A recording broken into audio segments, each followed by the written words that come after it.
Welcome back to New York. Kevin McCullough, AFA Today. We are talking about this classification by Todd Starnes, or that Todd Starnes was informed about from Fox News, by the U.S. Army.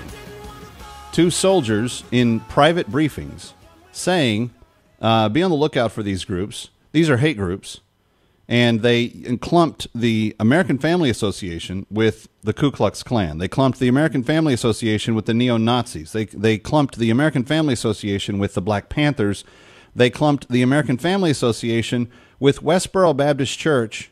In fact, they even put them on the same slide, making it look like they are one and the same. Listen to me, Army representatives that are holding these briefings. That verges on slander and libel and actionable,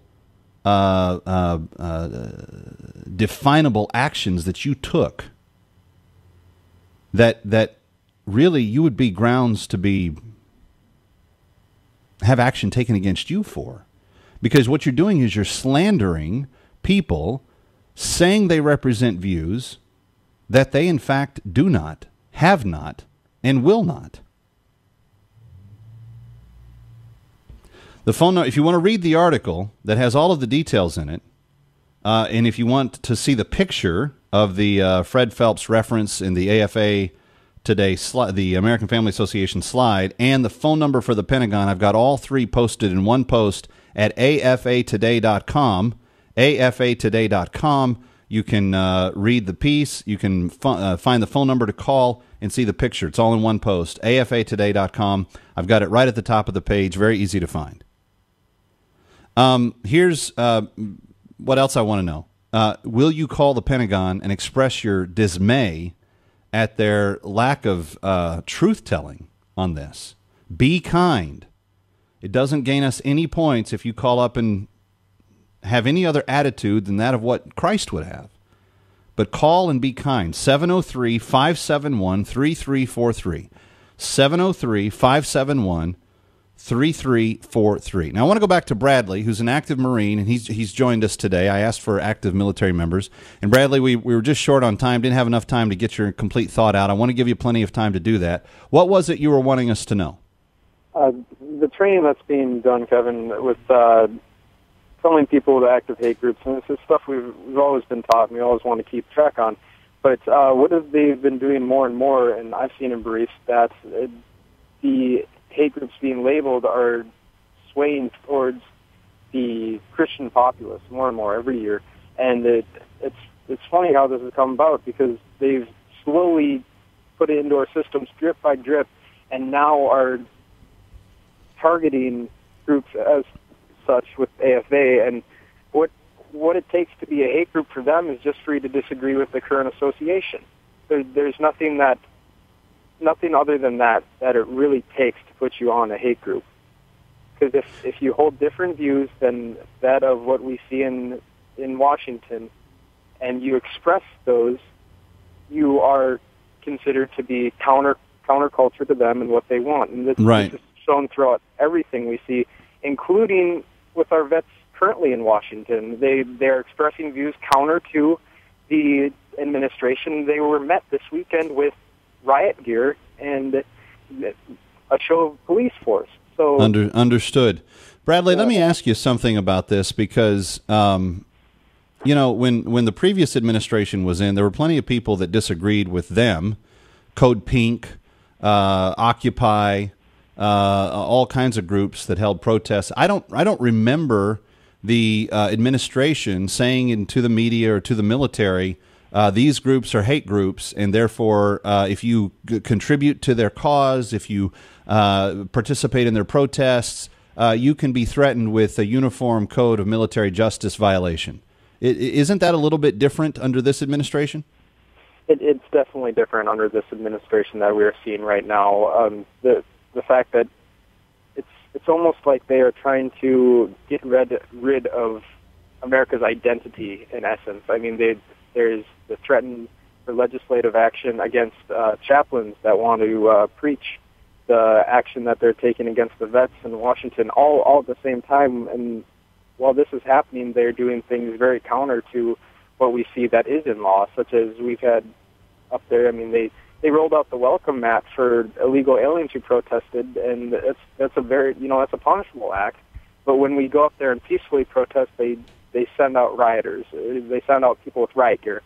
And as you see now, we find a place to worship, and we listen to the radio stations as yours. And now that being done, it's the act, and it's counter to what they want, counter to what they want to see, and they're going to find every way they can to make sure they can dismay people from doing that. But I do want to comfort you at the same time, saying there are plenty of military members that look at that and just know it's a bunch of hoopla, and you don't have to. I wouldn't put too much stock. It will slowly work its way into the system, and if it continues to be the way it is. But as of now, we have a very strong group of people in the ranks of the military, maybe not as high up, but the lower ranks of the military, that understand and hold fast to those values. No, I understand that, Bradley, and I'm not impugning the motivation of the serving men and women at all in any way. Thank you for your call, by the way, and thank you for your service. No, I'm not impugning the men and women of the military. Obviously, it was a soldier that cared that made all of this public, that brought all of this out, revealed the photo, revealed the... My problem is this. It's the same thing that happened with public schools when you began to take out any influence of the Bible, Christianity, prayer, et cetera, et cetera. Teachers couldn't express themselves in the classroom anymore from first a Christian perspective, then a faith-based perspective, then a moral perspective. You can't draw lines of right and wrong, et cetera, et cetera. What you do, it's the slow evaporation of everything that is true, everything that is good, everything that is just. If it's seen through the prism of faith or Christianity, it's just slowly sucked out. And so, yeah, this generation of servicemen and women, they may not have any great change of mind, even though the rules changed during their time. But in the ensuing classes of military service members, they will operate in an environment where the rules have been changed. If we do not express quite firmly, but lovingly, the error of that way to the Pentagon. That's why I want you to call 703-571-3343. 703-571-3343. It's unacceptable that the U.S. Army has put the American Family Association on its list of hate groups. It's just unacceptable. It must be addressed, and it must be there must be recompense for it. They have to apologize. There has to be something made right here. This is a slander. This is a falsehood that has been pronounced. And I understand the culture's changing, and I understand that there are those that have a motivation to try to squelch the voice of Christianity. I understand that. I know what the score is. I see where we're at. I know what's going on. But that doesn't mean that believers sit by and just watch it happen. We're not victims in this. We're only victims if we do nothing about it. We're only victims if we choose not to speak. We're only victims if we choose to abdicate the responsibilities that we have to tell the truth. So I want you to call the Pentagon. I want you to be kind, but I want you to tell the truth. 703-571-3343. I'd love for someone to talk to the Department of Army, and call me back, because I'd like to know what they say to you. Let's go to, man, so many of you have been so patient. Let's go to Michael calling from Texas. Michael, you're up next on AFA Today with Kevin McCullough. Glad you're here. Well, I'm glad you're there. Thank you. Kevin, before I called you, I called the Pentagon. However, I went to option 5, which is to leave a message, because I want them to be able to review it and review it as often as they need to. I'm a veteran, and what it's just a shame, because not only are they attacking the AFA these days, but they've also started a campaign, of course, against veterans themselves. Right. That, because we're considered terrorists, anyone that gets out of the military becomes an instant terrorist. And that just incenses me. And I'm normally a calm guy. I mean, anyone that knows me, I don't get fired up very often. I try to keep it even keel, but this is just taking it too far. And like I say, I called them, and it was a rather terse message. I reminded them that as a veteran, I made sure they understood that I was, and that I didn't appreciate how they're treating the veterans, how I don't appreciate them treating you, how I don't appreciate how they're associating you with such a hateful group, because I love AFA. I believe in supporting you, and I believe in everything that you do. And shame on me maybe, but I reminded them that they are turning the very people that are for them against them.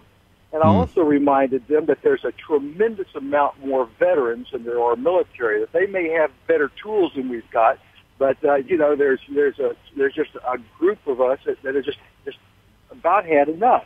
And I don't know, maybe that's what they're pushing for. Maybe they, and I don't know, Michael. I don't know that it helps us to get into conjecture like that. What I do know is this: the facts on the ground are changing. The facts on the ground are becoming hostile. And maybe other people have time to sit around and read motives and divine the tea leaves through all that stuff. I don't. What I want to know, what I want to see happen is fairness. What I want to see happen is even play. And so there's no need to go on the offensive and call people things that they aren't, because that does not do anything to help resolve any of the problems that we currently face. Well, Kevin, and now you say there's no need to get on the offensive, and I hear you. And as of yet, yes, I agree. No, I didn't say not going we're going on the offensive. We're calling the Pentagon today. I don't think there's need. I don't have room in my focus for conjecture. Because conjecture can be disputed. What we got to do is we got to operate from facts, and the facts are they're targeting AFA, and the facts are, Michael, and I appreciate your vote of confidence. They're targeting AFA with the military the week before our share-a-thon. I mean, they're specifically saying to military members, if you participate with this organization, you could face punishment. The week before, we're going to ask those listeners that happen to be military members to send us gifts to keep the ministry of what we're doing going forward. I don't think there's any coincidence in that. Well, I hear you, and I'm with you. I agree wholeheartedly. It's just, doggone it, there gets to be a point that when's enough. Amen to that. Thank you, Michael, for your service. Thank you for your thoughts. Thank you for your patience in getting on the air. Let's see if I can squeeze in John from Virginia. Hey, John, welcome. You're on with Kevin McCullough. Thank you for your service. Thank you for your thoughts. John, are you there? On the air. 3, 2, 1. John, are you there? Hello? Hello, John. John, welcome. You're on with Kevin McCullough. Hello, John. Yeah, he didn't. We were so close, John, and you waited for 20 minutes. I feel bad about that. Let's go to Jessica, who's standing by in Ohio. Jessica, you're up next on AFA Today with Kevin McCullough. Hi. Hello. I was calling to share something with you. It kind of goes along with the lines of what you're talking about. Okay. I have a really close friend that's in the military, and it's not actually about the slander against AFA, but it's just another sign that we need to wake up. I mean, as far as we need to support groups like you who are actually informing us what's really going on in this world. And then to top it all off, he was telling me that basically the military is training them to, they have them taking surveys that says, like, if you had to, could you shoot somebody in the American public? Or, like, their training exercises that they're doing right now are, like, taking over communities. And he has been doing a lot of research, and he was saying that, like, with so many concentration camps and everything, like, it doesn't surprise him that the attacks on the AFA or any Christian group or anybody that would go against how they feel or what the administration feels, because they're preparing basically for a takeover for one type of idea. And I might be being a little bit more extreme or jumping further than what needs to be, but I just think that the attack on the AFA is just another sign of what Well, no, trying to and be Jessica, put if forward. that's what he's telling you that he's being trained to do, I don't have any reason to dispute that. I mean, Yeah. I don't want to like look into a crystal ball and say, hey, this is what I think they're doing without any evidence. But if he's saying this is what I'm being trained to do, that's evidence. That's someone that's being shown And what that's to do. Because we were actually having spiritual conversation, and he likes talking to me because we both researched the same things. So we were talking about it, and he is getting out of the military because he doesn't support it, and he just, the way the times are, he is just like, I would rather stand behind my faith and move forward there, and if I have to fight for what I believe in, I would rather be fighting on that corner than what our military represents. And that's not military people as a whole. No. there's- I know Yeah, that I don't want overwhelmingly people the to military men and women who serve are people of God. They are people that love this country. They are people that and they're people that AFA listeners love and love to serve and to help. We have our gas tank ministry every year where we try to fill up service members' gas tanks just out of love for them. We go out of our way to try to express that in so many ways. Friend, here's the number, 703-571-3343, 703-571-3343. If you are as concerned about this as I am, call that number, that's the Pentagon, and express your opinion. Do it kindly. Do it with a degree of decorum and integrity. Don't be angry when you call, but let them know your thoughts on that. And then I'm Calvin McCullough. Be watching for Tim Wildman on Megyn Kelly tonight. That's 9 p.m. Eastern. And the Calvin McCullough Show coming your way at 7 p.m. Or 8 p.m. Eastern, the hour before. We'll also have additional coverage of this. I'm Calvin McCullough. Brian Fisher is up next on Focal Point. I'm sure he'll have more as well. Stay with us on AFR Talk.